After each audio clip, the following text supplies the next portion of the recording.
അമൃതാനന്ദമയിക്കെതിരെ കുറച്ച് ദിവസങ്ങളായിട്ട് നാരായണൻ എന്ന് പറഞ്ഞിട്ടുള്ള വ്യക്തി തൻ്റെ യൂട്യൂബ് ചാനലിൽ വീഡിയോസൊക്കെ ചെയ്യുന്നുണ്ടായിരുന്നു. ഇവർ കള്ളപ്പണം വെളുപ്പിക്കുകയാണ് എന്നുള്ള രീതിയിലൊക്കെ പറഞ്ഞിട്ട് കുറേയധികം കാര്യങ്ങൾ പറയുന്നുണ്ടായിരുന്നു. ആശ്രമത്തിൽ നടക്കുന്ന പല കാര്യങ്ങളും ഈ ഒരു വ്യക്തി ഇതൊക്കെയാണ് നടക്കുന്നതെന്ന് പറഞ്ഞിട്ട് വീഡിയോസിൽ വന്ന് പറയുന്നുണ്ടായിരുന്നു. ആ ഒരു വ്യക്തി ആശ്രമത്തിൽ കുറേ വർഷങ്ങളായിട്ടുണ്ടായിരുന്നു. കഴിഞ്ഞ വർഷമാണ് തന്നെ അവിടുന്ന് പുറത്താക്കിയതെന്നും അത് തൻ്റെ കാരണം കൊണ്ടല്ല എന്നുള്ള രീതിയിലായിരുന്നു നാരായണൻ പറഞ്ഞിട്ടുണ്ടായിരുന്നത്.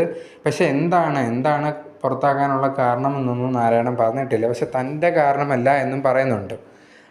വെളി വന്നതിന് ശേഷം ഇതുപോലെ ഇവർക്കെതിരെ വീഡിയോസൊക്കെ ചെയ്തുകൊണ്ടിരിക്കുകയാണ്. ഇതിൽ കുറേയധികം കാര്യങ്ങൾ പറയുന്നത് മെയിനായിട്ട് കള്ളപ്പണം ഇവർ കയ്യിലുണ്ട് എന്നുള്ള രീതിയിലൊക്കെയാണ്. അതുപോലെ തന്നെ അവിടുത്തെ മറ്റ് ആണുങ്ങളുമായിട്ട് ഇവർക്ക് ബന്ധമുണ്ട് എന്നുള്ള രീതിയിലൊക്കെ കുറേയധികം കാര്യങ്ങൾ സംസാരിക്കുന്നുണ്ട്. ഇത് എന്തുമാത്രം ശരിയാണ് എന്നുള്ള കാര്യത്തിൽ നമുക്ക് ഉറപ്പിച്ച് പറയാൻ പറ്റത്തില്ല. തെളിവുകളോടൊന്നും അല്ല ഈ ഒരു വ്യക്തി സംസാരിക്കുന്നത്. അപ്പോഴത്തേനും ഇങ്ങനെ ഒരു കാര്യത്തിൽ തെളിവുകളില്ലാതെ സംസാരിക്കുമ്പോൾ നമുക്ക് ഉറപ്പിച്ചത് വിശ്വസിക്കാൻ പറ്റില്ല. പിന്നെ കുറേയധികം പേര് പറയുന്ന പണ്ടും ഇതേ കണക്ക് അമൃതാനന്ദമയിയുടെ ആ ഒരു ആശ്രമത്തിൽ വർക്ക് ചെയ്ത ഒരു യുവതി തന്നെ ഇതേ കണക്ക് അന്ന് ഇൻ്റർവ്യൂവും കാര്യങ്ങളൊക്കെ കൊടുത്തിട്ടുണ്ടായിരുന്നു, ഇതുപോലെയൊക്കെ സംഭവിക്കുന്നു എന്നുള്ളൊരു കാര്യം. പക്ഷെ അന്നും ഇതേ കണക്ക് വലിയ രീതിയിൽ സംസാരിച്ചെങ്കിൽ പോലും അത് വലിയ തെളിവോ കാര്യങ്ങളോ ഒന്നും ഉണ്ടായിരുന്നില്ല. അത് പിന്നെ അതങ്ങ് ആദ്യ വഴി അങ്ങ് പോയതേ ഉണ്ടായിരുന്നുള്ളൂ.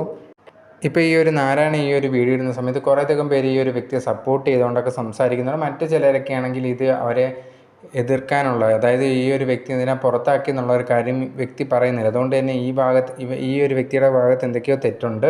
അത് മനസ്സിലാക്കി അവിടുന്ന് പുറത്താക്കിയപ്പോൾ അവരെ നശിപ്പിക്കണം എന്നുള്ള ഒരു വിചാരത്തിലാണ് കാര്യങ്ങൾ ചെയ്യുന്നതെന്നുള്ളതാണ് കുറേയധികം ആൾക്കാർ പറയുന്നത്.